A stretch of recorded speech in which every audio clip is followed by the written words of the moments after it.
Hi again, Ruby, Sigrid and Agnes. Well, today we've come to the last chapter in this book called Sophie, Snail. The good news is that there are 5 more books with lots of chapters in them, so we'll find out all sorts of things about Sophie in the next few weeks.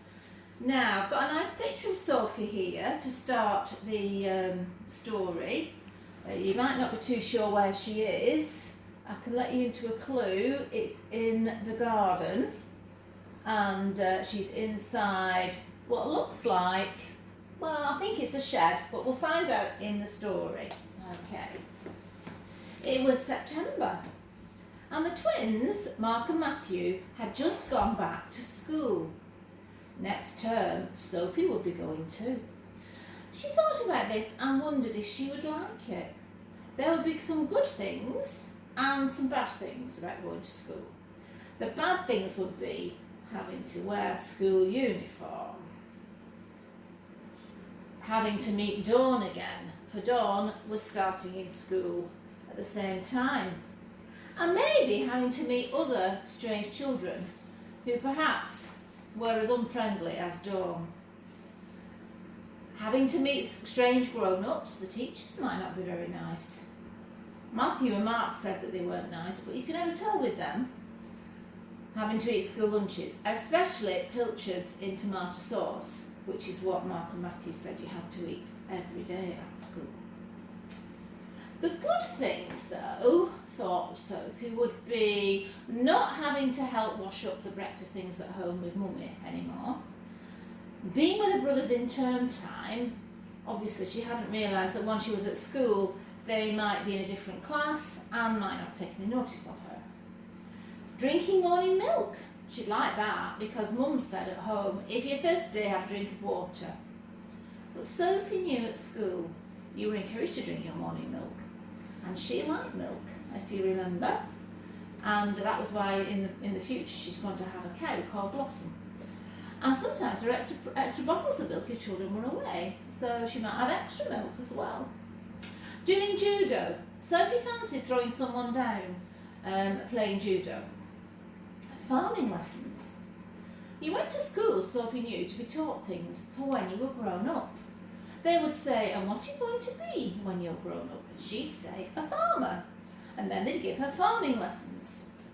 Sophie's present farming was carried out in the potting shed. Ah, that's where this picture's taken. In the potting shed, where her mum put all the plants in pots and her vegetables. Here, in the potting shed, Sophie kept her flocks and herds of little animals. She had a new system of free-range woodlouse farming. She had given up collecting matchsticks, which they didn't much seem to like anyway, and now kept the woodlice in a seed tray so that they could come and go as they pleased, and she fed them on cornflakes. The cornflakes seemed to disappear, though she had never actually seen a woodlouse chewing one, so it could have been another creature that had come in and had them. This morning there were only 3 woodlice in the tray, and one of those was lying upside down, its 7 pairs of legs pointing at the roof of the potting shed. I hope you haven't hurt your back, my dear, said Sophie, grinning as she tipped it the right way up.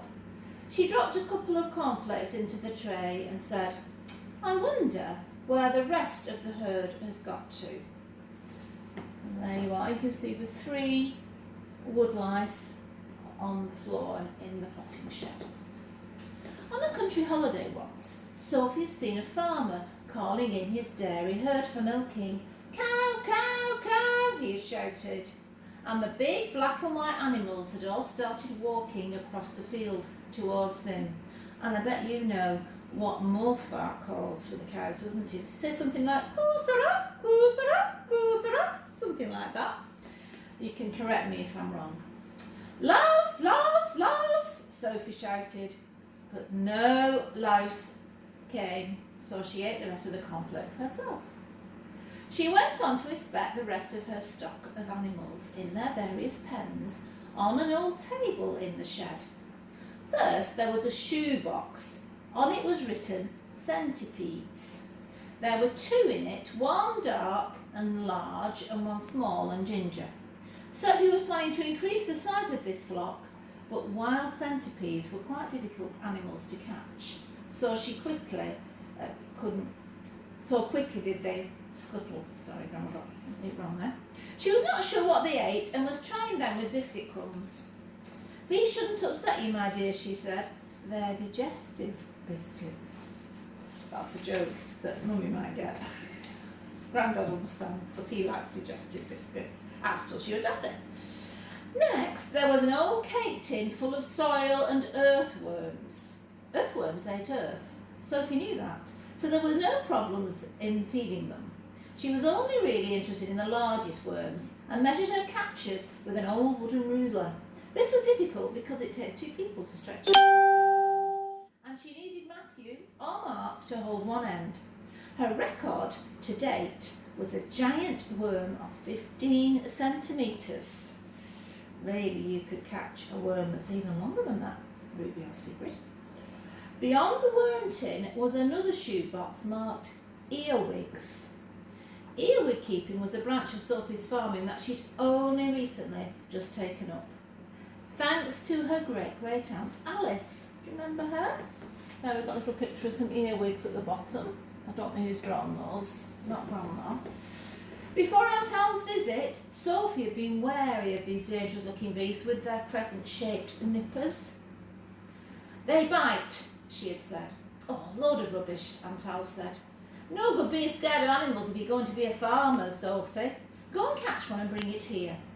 And Sophie caught one, very cautiously using an empty matchbox as a trap. And Aunt Al had picked it out and it hadn't been her. "You have to be firm with them," she said. "Don't stand any nonsense." So now Sophie collected earwigs, still using the matchbox, and she fed them on fruit. She dropped a rotten plum into the box from the garden before moving on to a coffee jar, on whose glass wall hung a single enormous slug. It was dark brown in colour, with a lovely orange rim around its huge sticky foot. Sophie put a bit of cabbage leaf into the jar. She was quite fond of this monster slug, whose capture had covered her hands in a thick slime that took pumice stone to get off. Ooh. And there is a picture of the slug with the lettuce leaf. But her favourite animals of all were in the last pen in the shed. In a large cardboard box. She opened the lid of this and tore up the rest of the cabbage leaf and dropped it in. Underneath the black printed lettering on the side of the box, which said baked beans, was a single word in big red capital letters which said snails. Ever since the day of the great snail race, Sophie had become especially fond of these creatures. She would spend ages watching them crawl along in their dignified way, wriggling their stalky eyes and leaving glistening silvery trails on the potting shed table. Every day, Sophie would go on a snail hunt around the garden, adding to her herd. And there was seldom fewer than 20 in the box, of all shapes and sizes and shades of green and brown. The number varied because Sophie had cut a lot of snail-sized holes in the lid of the large box, so that anyone who wished could leave. But always in the back of Sophie's mind, as she turned over stones or peered into cracks in the garden wall or searched in the flower beds, was the hope that one day, perhaps she might just meet again one very particular snail. Do you remember that snail from the first chapter in the book that won the snail race? "What did you have for lunch?" Sophie asked the twins when they came home from school that day. "Pilchards in tomato sauce," they said. Sophie's face fell. "Did you see Dawn?" "Yes," said Matthew. "She's got a new pony, a blue one," said Mark. "Well, there are lots of strange children," said Sophie. "Lots. Very strange." Sophie tried a couple of good things. "Did you do judo?" she said. "Only juniors do judo," they said. "Well, did you have farming lessons?" Matthew and Mark looked at each other, rolled their eyes, raised their eyebrows and tapped the forehead with each a finger. And gloomily, Sophie stumped off. But after that, the day improved enormously. I wonder why. Well, first, she found a large earwig and actually caught it in her bare hands, which was very brave. And then she found a very pretty caterpillar, which she put in a small box in the potting shed. She was not too sure how to spell it, so she simply wrote "cat" on the box, which spells cat. Good luck comes in threes though, thought Sophie that evening as she gazed out of her bedroom window. It was a beautiful September evening. No one could possibly have been unhappy on such an evening, not even faced with pilchards in tomato sauce when she started school. Sophie leaned on the windowsill and played with a little tendril of a climbing plant that was creeping across the windowsill. She looked straight down the wall, and there, right under her nose and climbing up towards it, was a very small snail. A snail no bigger than Sophie's middle fingernail. A snail that was a lovely buttercup yellow. Very slowly, but very determinedly, it plodded up the last few inches of the wall and over the edge of the windowsill. Then it stopped and raised its little head in greeting. It had such an intelligent look. Sophie's face lit up in one enormous grin. "Good evening, my dear," she said softly. "What took you so long?" And there, at the end of the chapter, in the end of the book, is Sophie with her little snail on the windowsill. She was a happy girl. Okay, that brings us to the end of the book and the end of Sophie's Snail. Tomorrow, Grandma's got the second book in the series, and this is called Sophie's Tom. And there's a clue on the picture on the front as to who Tom might be. But we'll have to wait and see. Bye-bye.